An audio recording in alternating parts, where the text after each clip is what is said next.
Assalamualaikum warahmatullahi wabarakatuh. Alhamdulillah.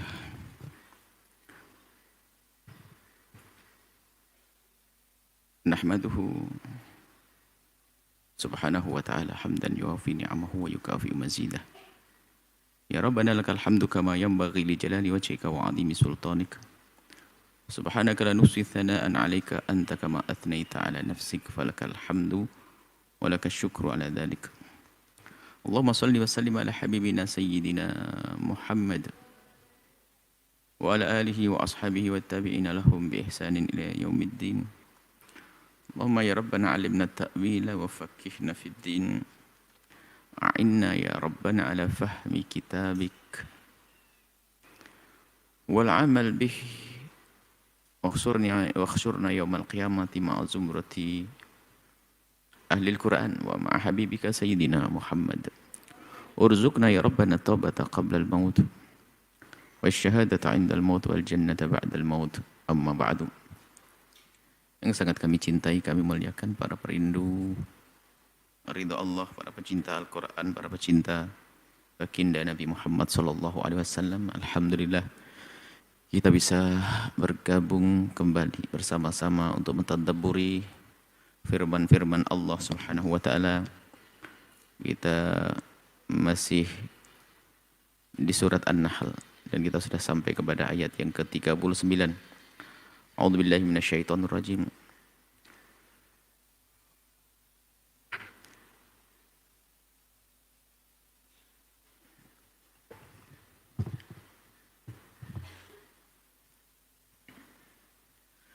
Liyubayyina lahumul ladzi yakhtalifuna fihi wal ya'lamal ladzina kafaru annahum kanu kadzibin.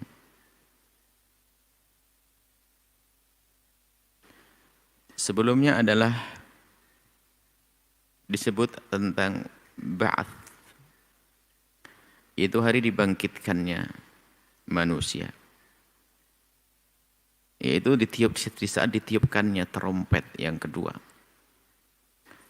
Karena trompet nanti ditiup dua kali. Pertama adalah di saat ditiup trompet yang pertama akan mati semua kehidupan. Manusia akan mati semuanya. Kemudian setelah itu ditiupkan trompet yang kedua akan bangkitlah semua. Nah ini sebelumnya orang-orang yang tidak beriman tuh tidak percaya, tidak beriman kepada Allah, nggak percaya ada hari ba'ats, hari kebangkitan. Apa-apaan tuh? Omongan apa itu? Untuk apa juga dibangkitkan? Karena mereka tidak beriman, tidak percaya kepada Allah. Mereka mengatakan dengan sumpah, sungguh tidak akan dibangkitkan orang yang sudah mati. Berakhir kisah kehidupan, selesai. Dijawab, ada kebangkitan. Untuk apa itu semuanya? Hari kebangkitan adalah liyubayyina lahumul ladzi yakhtalifuna fihi. Untuk menjelaskan kepada mereka, orang-orang yang tidak beriman, apa yang selama ini mereka tidak sepakat, tidak setuju, tidak terima. Tentang keimanan yang mereka tolak, nanti baru di situ akan pembuktian. Ditampakkan di situ, ini loh. Yang kau ingkari hari kebangkitan, ini loh ada. Ada seks, ada perjalanan panjang di padang mahsyar yang mereka akan terpuruk. Maka dengan adanya hari kebangkitan itu nanti akan Allah tunjukkan apa yang selama ini mereka ingkari. Allah tampakkan apa yang selama ini mereka dustakan.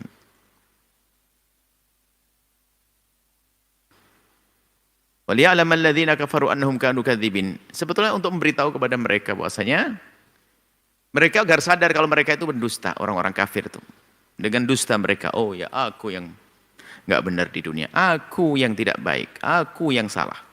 Di saat melihat nanti di saat dibangkitkan. Ada masalah cara membangkitkan bagi Allah adalah enteng, gampang. Allah menciptakan dari tiada saja bisa, apalagi yang sudah ada untuk dibangkitkan tentu lebih mudah, kan begitu kaidahnya.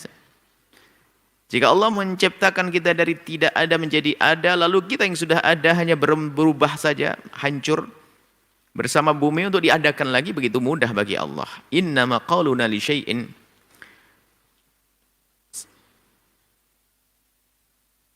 Innama qauluna li syai'in.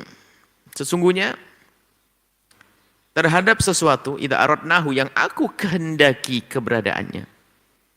Allah itu kalau menghendaki keberadaan sesuatu itu mudah bagi Allah, an naqula lahu, cukup aku katakan kun fayakun, jadi maka jadilah. Jadilah maka terjadilah. Artinya apa? Begitu mudahnya kalau Allah ingin wujudkan apapun. Maksudnya semudah kun fayakun. Jadi begini, kalau Allah menghendaki jadi ya jadi. Kalau menghendaki jadi ya jadi. Jadilah semesta, jadilah ini, jadilah ini. Dan proses penciptaan semut tidak beda dengan proses penciptaan langit dan bumi dan matahari. Jangan sampai dikatakan, wah kalau menciptakan semut mah gampang bagi Allah, tapi kalau matahari agak repot. Enggak, sama semuanya. Tidak ada susah bagi Allah Subhanahu wa taala, cukup sekedar seperti, jadi cukup kalau Allah menghendaki maka akan terjadilah. Kun fayakun. Ini adalah penjelasan untuk mereka yang tidak beriman. Kalau bagi orang yang beriman seperti kita yang sudah beriman, mah menanggapi kisah hari kebangkitan mah enteng, gampang. Termasuk pertanyaan di alam barzah seperti apa. Bagaimana orang ditanya sementara dia matinya adalah mati dimakan harimau. Bukankah dimakan harimau akan hancur di dalam perut harimau, dicabik-cabik, lalu bagaimana? Mudah bagi Allah untuk menggantinya dengan jasad yang baru, juga mudah untuk mengembalikan kepada jasad yang hancur itu menjadi utuh kembali, sangat mudah bagi Allah. Karena Allah yang mengadakan dari tidak ada, mampu. Kalau hanya untuk mengembalikan sesuatu yang sudah ada, maka tentu sangat mudah bagi Allah Subhanahu wa taala. Selesai sampai di sini. Kemudian perdebatan antara ahli iman dan ahli orang yang beriman dan orang tidak beriman terus berjalan. Dari masa ke masa itu terus berjalan. Pada zaman baginda Nabi, sahabat Nabi, tabi'in terus ada pertarungan antara kebaikan dan keburukan, dunia syaitan dan dunia kebaikan. Terus ada pertarungan yang tidak ada hentinya. Sampai ahli surga masuk surga dan ahli neraka masuk neraka. Nah, cuma di situ ada beberapa orang yang istimewa di saat terjadi hal-hal yang semacam itu. Di saat terjadi satu persaingan atau antara kebatilan dan kebaikan, maka ada pejuang-pejuangnya. Persaingan antara kebaikan dan keburukan, semua ada pejuangnya. Ada pejuang kebaikan, ada pejuang keburukan. Yang membela keburukan itu berjuang loh ya. Itu yang menentang Nabi Muhammad SAW, mereka keluar biaya. Yang ingin merusak Islam sampai hari ini tuh mereka keluar biaya besar-besaran. Bukan gratis, mereka mengeluarkan duit. Dan begitulah. Orang akan berjihad di jalan hawa nafsunya, itu keluar duit besar. Bahkan bisa jadi lebih besar daripada orang beriman. Apalagi imannya lemah itu, ngeluarin duit susah banget untuk kebaikan. Sementara orang yang tidak beriman atau orang yang diuji oleh Allah dengan kefasikan, kehinaan, dia rela mengeluarkan hartanya dengan jumlah yang sangat besar. Hanya untuk memerangi Islam. Tapi bagi mereka yang beriman, di saat menghadapi semua godaan, rintangan semacam itu, ada model dua. Walladzina hajaru fillahi min ba'di ma dzulimu lanubawwi'annahum fid dunya hasanata. Mereka yang dizalimi di sebuah tempat. Seperti waktu itu adalah pada zaman Nabi di Makkah dizalimi. Kezaliman demi kezaliman datang dari orang yang tidak beriman, orang-orang kafir Quraisy waktu itu. Terus kezaliman. Kemudian hijrahlah baginda Nabi. Dan hijrah waktu itu tidak semua orang pergi, sedikit demi sedikit begitu. Dan Nabi di saat di Madinah pun juga mulai menyusun tatanan masyarakat yang baik, negara lah begitu. Karena setelah masuk kota Madinah, baginda Nabi sudah memiliki, pertama ada bumi pertiwi, negara. Kemudian setelah itu apa? Ada rambu undang-undang, yaitu petunjuk dari Allah, wahyu. Kemudian ada penduduk. Maka ini kan unsur sebuah negara kan itu. ada bumi pertiwi, ada undang-undang, ada penduduknya. Itu baru disebut sebuah negara. Nah, di saat itu Nabi terus ingin menguatkan ini. Sehingga waktu berada di kota Mekah, Nabi tidak disuruh berperang. Tapi disuruh berhijrah. Karena itu bukan buminya, bukan tempat untuk berjuang. Sebelum ada pengukuhan tentang bumi pertiwi. Hijrahlah baginda Nabi SAW, diikuti para sahabat Nabi. Jadi hijrah ini berat sekali. Maka di sini disanjung walladzina hajaru fillah, yang berhijrah karena Allah. Di jalan Allah min ba'di ma dzulimu, setelah mereka dizalimi, lanubawi annahum fid dunya hasanatan. Ternyata telah Allah siapkan di dunia dengan kebaikan. Rupanya masuk Madinah demi mendapatkan kemakmuran. Mulai tampak kejayaan-kejayaan Islam. Waktu itu kemakmuran mulai tampak. Kesejahteraan mulai tampak. Jadi nubawi fid dunya hasanatan. Belum lagi nanti yang akan didapat wala ajrul akhirati akbar, dan sungguh ganjaran nanti di akhirat lebih gede lagi dari apa yang mereka dapat di saat berada di dunia. Keakraban terjalin pada waktu itu. Nabi mempertemukan antara kaum muhajirin dan ansor. Bahkan oleh Nabi dikenalkan agar mereka menjadi saudara. Sehingga setiap orang menyambut satu orang dan seterusnya begitu. Kalau yang punya dua rumah dikasihkan satu untuk saudaranya. Dari ukhuwah yang terjalin akan terbangun sebuah kekuatan. Kekuatan Islam di Madinah. Maka inilah yang terjadi pada zaman itu, dan ini kisah kemuliaan ini akan tetap berlaku pada siapapun dan dimanapun dan kapanpun. Artinya upaya kita untuk menyelamatkan diri, jika kita di sebuah tempat itu kok ternyata akhlak kita terdolimi, akidah kita terdolimi, fisik kita terdolimi, pikiran kita terdolimi, keluarga kita terdolimi. Akhlak terdolimi bagaimana? Suasana sudah nggak kondusif, tidak mendukung lingkungan itu untuk menjadi orang baik. Kemaksiatan ada di sana sini. Kalau begitu jangan pertahankan hidup di situ, hancur kita. Mungkin Anda bertahan bisa dalam kebaikan, tapi anak Anda dengan siapa mereka akan bergaul. Maka jika kita menemukan tempat semacam itu, hijrah. Apalagi fitnah akidah. Kalau kita kisah di Hadramut ada Imam Muhajir ilallah Ahmad bin Isa, itu adalah karena dari Irak sana menghindar daripada fitnah akidah yang betul-betul membahayakan. Belum meninggalkan untuk masuk satu kampung yang sekiranya di situ dia bisa menjalankan ibadah dengan leluasa dan bebas. Pindahlah ke Hadramut. Sayyidina Imam Ahmad bin Isa. Dan begitu seterusnya. Artinya kita itu harus punya kesadaran ya, kalau kita lingkungan kita ini baik atau tidak. Jangan sok deh. Kadang-kadang mempertahankan sebuah, misalnya ini kan rumah peninggalan abah saya, kalau saya tinggal bagaimana? Biarpun peninggalan siapapun. Kalau ternyata kita bakal rusak di situ, ya untuk apa? Anak-anak kita akan bergaul dengan siapa? Kadang lagi ada yang berkatakan, aku harus menjaga, kalau aku tidak ada di sini, betapa rusaknya negeri ini atau tempat ini. Kalau kita memang ada kemampuan untuk berjuang, iya, tapi kalau kita lemah, jangan sok jadi pejuang dan untuk menyelesaikan semuanya. Menjaga iman itu penting. Maka ada sunnah hijrah waktu itu. Dan itu akan berlaku, memanglah hijrah, tidak ada hijrah lagi setelah kemenangan di kota Mekah itu adalah bagi waktu itu pada zaman Nabi, kondisi waktu itu karena sudah aman sekali, Mekah sudah aman. Nggak perlu lagi hijrah ke Madinah. Akan tapi kisah semacam ini harus hijrah. Kita di sebuah tempat ternyata kok tidak baik akhlak, tidak mendidik akhlak kita hijrah, jangan ragu. Demi kebaikan. Alladzina sabaru 'ala rabbihim yatawakkalun, ada juga yang bisa tetap tinggal di tempat, tapi ingat, nah itu tadi jangan sok. Kalau pada zaman Nabi tinggal di kota Mekah itu harus dengan penuh kesabaran. Karena apa? Setelah banyak orang yang hijrah kan populasinya berkurang, semakin sedikit kaum muslimin yang ada di Mekah. Disitulah mereka dijadikan bulan-bulanan. Semakin semenang-menang orang kafir.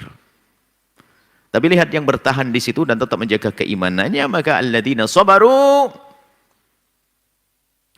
mereka inilah juga orang-orang yang mendapatkan sanjungan dari Allah, yang penuh kesabaran menghadapi musuh.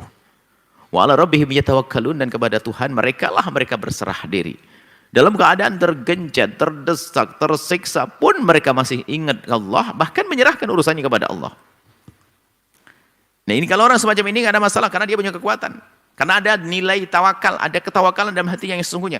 Kita harus tahu makna tawakal itu apa sih kan gitu. Tawakal itu sifat seseorang, sifat usaha seseorang.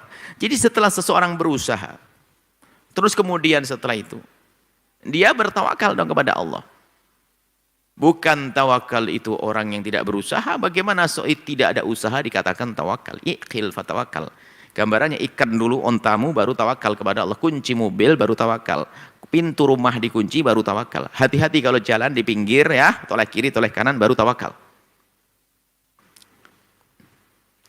Kalau tidak begitu bunuh diri namanya. Nah, urusan hijrah pun juga demikian. Kalau kita mengukur kita di tempat yang semula, yang awal banyak godaan, tapi kalau kita yakin kita akan mampu, kemudian ada manfaatnya untuk berjihad dan seterusnya, maka kalau orang semacam ini juga diperkenankan karena dia sudah sadar akan bahaya-bahayanya dan dia menduga kalau dia akan bisa kemudian menyerahkan setelah itu kepada Allah, bisa melawan, menyerahkan kepada Allah. Ala rabbihim yatawakkalun, itu baru hebat, selamat. Kalau tidak jangan sombong, wah aku sudah aman. Apalagi kadang orang rela tinggal di sebuah tempat hanya mempertahankan tanah warisan. Pun pada akhirnya harus kita tinggal juga itu rumah. Sampai kapan akan kita biarkan begitu? Kalau sudah rumah di sebuah lingkungan kampung yang tidak sehat, jangan paksakan anak-anak kita tinggal di situ. Akan kebawa anak kita kepada kehancuran. Wa ma arsalna min qablika illa rijalan nuhi ilaihim.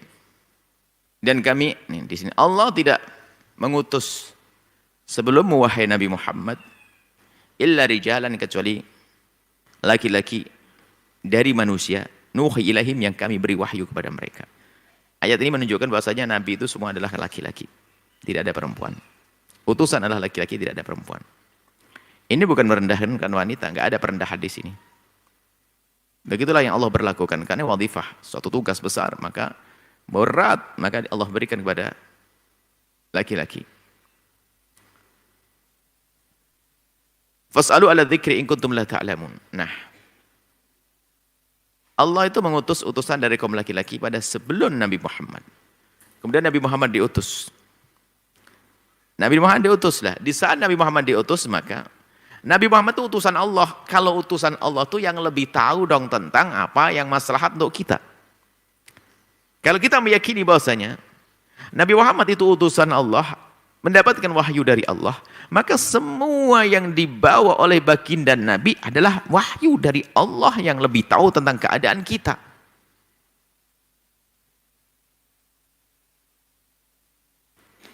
Maka di saat kita menemukan satu permasalahan dalam hidup ini, ingin cari solusi apapun, ya hendaknya kita bertanya kepada mereka yang dekat dengan baginda Nabi, dengan ilmunya Nabi.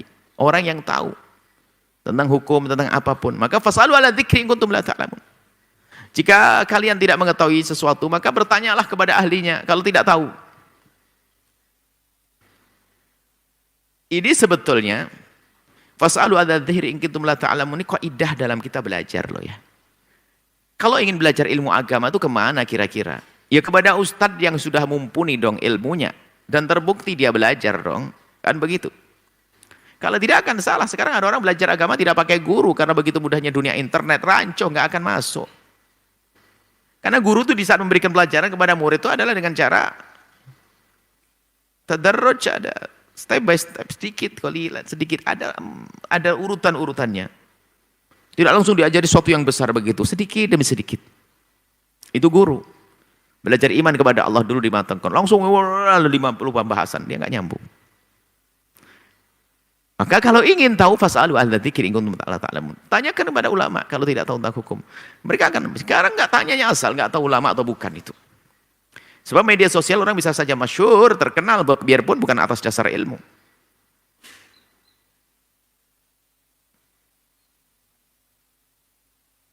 Ada orang yang memang dia hanya menyampaikan pesan kebaikan, menukil pesan kebaikan. Dia boleh berbicara tentang kebaikan yang ia tahu. Tapi kadang masuk ranah hukum, wilayah hukum, harus ditanya kepada orang yang mengerti tentang hukum. Kalau tidak kita salah, fasalu ahla dzikri in kuntum la ta'lamun. Biarpun sepele urusan buat pepes. Itu kalau Anda tuh tanya kepada seorang pakar, dia telah sukses di luar biasa, orangnya hebat. Terus saya mau tanya tentang buat pepes. Tanya ke siapa? Tanya itu profesor itu. Apa profesor apa? Dia profesor yang telah bisa membuat pesawat terbang. Kalau bukan bagiannya nggak nyambung. Jadi ahli dzikri, urusan agama ya agama dong. Nah ini masalah fasal dzikri ini para ulama menjabarkan fasal dzikri ini harus waspada, tidak seenaknya. Dan kita itu yang bertanya itu harus ngarah dong, kemana saya bertanya. Bukan bagiannya saya bertanya yang salah, kita yang bertanya dong. Kenapa kita tanya kepada dia? Dr. Muhammad Said Ramadan Al-Bui memilah. Ada orang yang memberi to'iyah saja, penyampai kebenaran. Yang sifatnya menyampaikan hadis, pesan dan kebaikan. Tidak masuk wilayah hukum. Kalau wilayah hukum berbeda. Dan yang abadi nanti itu dengan ilmu itu. Dan sah saja seseorang kemudian ingin mengajar orang, bicara tentang akhlak, kebaikan, berbuat baik itu sah. Tapi jangan ngomong hukum. Hukum bagiannya orang yang terbukti dia pernah belajar ilmu hukum tentang fikih dan sebagainya. Dan fikih itu saling melengkapi dari awal bab paling dari awal kitab sampai akhir kitab, paling tidak mereka punya gambaran luas tentang dunia fikih. Akidah pun juga demikian pakarnya. Dalam urusan agama itu harus begitu. Sebetulnya itu hanya urusan agama saja yang orang entengin ya. Selain itu nggak bisa. Contoh saja. Fasalu ala dzikri akan berlaku. Mestinya itu untuk urusan agama, tapi dalam urusan agama enggak. Orang seenaknya sendiri. Semuanya bisa menukil fatwa dan semua bisa berfatwa. Semua bisa berfatwa ngaco. Tapi coba dalam dunia selain urusan agama. Biarpun Anda seorang yang rajin kutub buku. Membaca buku ilmu kedokteran sampai satu gudang dibaca. Satu perpustakaan baca semuanya. Tidak serta-merta setelah itu Anda besok bikin plang jadi dokter begitu, nggak bisa. Nggak boleh. Karena belum masuk pendidikan yang sesungguhnya sampai diberi surat atau ijazah, izin resmi untuk praktek, baru dia boleh menyamatkan nama dokter di plang rumahnya itu. Coba. Insinyur pun juga demikian. Dan yang lainnya, tapi urusan agama enggak. Hanya modal kemasyhuran saja langsung bisa fatwa sana, fatwa sini, kan bahaya banget. Memang bukan mujtahid orang hari ini, akan tapi paling enggak dia tuh kalau nukil tuh bener, ngambilnya tuh di mana itu bener. Ngambil hukum misalnya, mohon maaf nih hari ini, orang di Indonesia, negeri kita, masyarakat yang mazhab Imam Syafi'i, bertanya pada ustadz yang enggak insaf dia tidak pernah punya latar belakang fikih yang cukup. Sehingga kalau punya masalah langsung buka di internet. Yang dibuka bukan mazhab Syafi'i, membuat kerusakan di muka bumi. Nah, ini bahaya.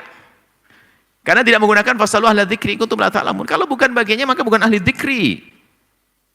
Kalau masalah kita menghormati, menyanjung kebaikannya, ya boleh-boleh saja, tapi bukan. Untuk bertanya harus sesuai dong. Kayak gitu. Nah, kemudian kita ingat guru mulia Habib Ali Masyhur itu adalah kakanda daripada Habib Umar bin Hafid. Kita belajar banyak dari beliau waktu itu. Fikih dan sebagainya. Beliau mengingatkan. Artinya kita memang bukan seorang mujtahid. Apalagi dikatakan sebagai mufti dan sebagainya. Tapi kita hanya menukil pendapat para ulama. Maka kata beliau, jika engkau ingin menukil itu harus kebayang seolah-olah di matamu itu ada lafadznya itu kebayang. Supaya tidak masuk dusta nanti. Jadi kalau ingin menukil satu hukum begitu, kebayang di sana loh kitabnya. Ini loh, nasnya seolah begini. Itu namanya tahu diri. Dan untuk bisa mengatakan bahasanya aku telah melihat dengan mata saya, ini kan perlu menjelajah. Bukan belajar sesaat, menghafal hadis, kemudian setelah itu dia masyhur karena kebetulan kemudian tepat dalam mengeksposnya, viral dan sebagainya, lalu menobatkan dia seorang mufti. Oh enggak dong. Ini perlu pengalaman yang panjang untuk menjadi fasalu ala dzikri in kuntum la ta'lamun. Nah ini, banyak rancuh gara-gara tidak pakai ini. Ahli itu penting, keahlian. Urusan apa saja. Sehingga dalam dunia profesional pun ada misalnya spesialis, kan begitu. Spesialis itu sudah ahli di situ. Spesialis kandungan, spesialis penyakit dalam, spesialis ini. Itu kenapa dia terus menekuni di situ. Ada jenjang-jenjangnya. Begitu juga sesungguhnya di dalam urusan ilmu agama harus ada jenjang-jenjangnya sampai dia menjadi seorang ahli di dalam bidang tersebut. Baik, fas'alu ala dzikri in kuntum la ta'lamun. Maka kalau kita ingin tahu sesuatu, tanyakan kepada ahlinya, jangan salah. Wa ma arsalnaka min qablika illa rijalan nuhi ilaihim bil bayyinati, mereka datang bil bayyinati dengan ilmu yang sangat jelas, wahyu. Bayinat ada bisa saja kitab suci yang dibawa. Zuburi, ya kitab suci, Zubur. Jadi artinya Nabi terdahulu itu diberi oleh Allah wahyu dengan dibekali kitab suci yang itu wahyu dari Allah. Dan kepadamu wahai Muhammad wa anzalna ilaika dzikra, adapun kepadamu aku telah turunkan Al-Qur'an litubayyina lin-nasi ma nuzzila ilaihim, agar engkau menjelaskan kepada manusia ma nuzzila ilaihim, apa yang telah Allah turunkan diturunkan kepada mereka. La'allahu wa la'allahum yatafakkarun, semoga ini niscaya kalau mereka benar-benar mempercayai Al-Qur'an dari Allah, Nabi Muhammad utusan Allah, mereka akan faham, la'allahum yatafakkarun, agar mereka itu berpikir, merenung. Sampai di sini insyaallah.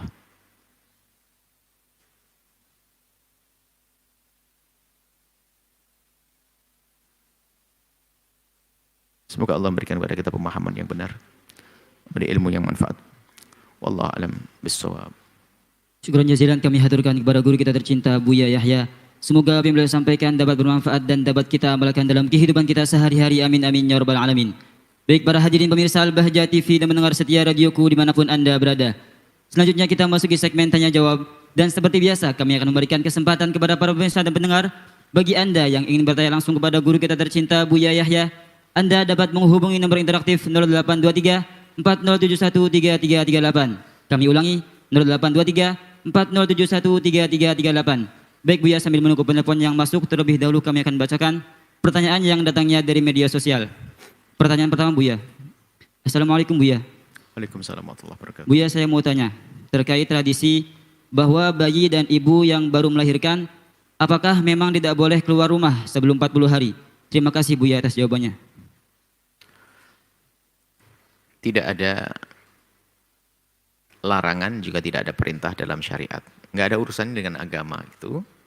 Akan tapi urusan kebiasaan atau mungkin lingkungan. Masalah keamanan itu dikembalikan kepada uruf kebiasaannya. Kalau bayinya masih kecil banget, kemudian kurang sehat, banyak angin, ya jangan keluarlah.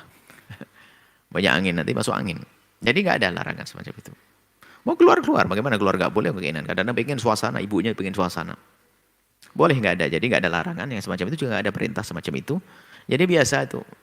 Jangan dijadikan sebuah keyakinan, kan ada keyakinan. Ada lagi orang pulang haji nggak boleh keluar, ada orang, kenapa? Orang banyak berat aturan yang tidak pernah ada. Menyiksa orang, merepotkan orang. Ya maksudnya kalau 40 hari itu jangan keluar, karena biasanya banyak orang yang datang mau ngasih hadiah. Kalau kamu pergi nanti kasihan, jauh-jauh datang saudaramu nggak ketemu. Mau ngelihat bayinya diajak jalan-jalan, kan nggak enak begitu. Jadi bukan sebuah peraturan nggak boleh begitu, jadi nggak ada. Itu hanya masalah kebiasaan saja. Karena biasanya kalau orang baru lahirkan itu biasanya banyak orang yang pengen lihat anaknya, pengen tahu anaknya. Kemudian acara akikah, kemudian acara syukuran dan sebagainya. Maka kalau pergi kan nggak enak, nggak ada larangan, nggak ada hubungannya dengan halal haram di situ. Baik, Allah a'lam bishawab. Syukur khairan Buya atas jawabannya. Baik Buya, pertanyaan selanjutnya. Assalamualaikum Buya. Saya hamba Allah mau tanya, apakah orang yang berhak menerima zakat tidak diwajibkan untuk membayar zakat Buya? Terima kasih Buya atas jawabannya. Orang yang berhak menerima zakat, dilihat dong, bisa saja berhak menerima zakat tapi dia wajib mengeluarkan zakat. Zakat fitrah. Kan begitu yang dimaksud. Zakat kan ada dua macam. Ada zakat harta. Lah kalau orang berhak menerima zakat, maka bisa jadi dia juga wajib keluar zakat. Contoh zakat fitrah. Jadi cara bahasanya beda ya. Bicaralah Anda sebagai orang yang wajib mengeluarkan zakat dengan kriteria-kriteria. Asnaf thamaniyah, 8 golongan. Bicara tentang yang terima zakat itu. Bicara yang wajib zakat juga ada sendiri urusannya tentang harta, ada zakat fitrah dan ada zakat jiwa, ada zakat harta. Nanti hasilnya bisa jadi orang yang dia wajib mengeluarkan zakat ternyata boleh menerima zakat. Contohnya zakat fitrah. Zakat fitrah kan syaratnya sederhana banget.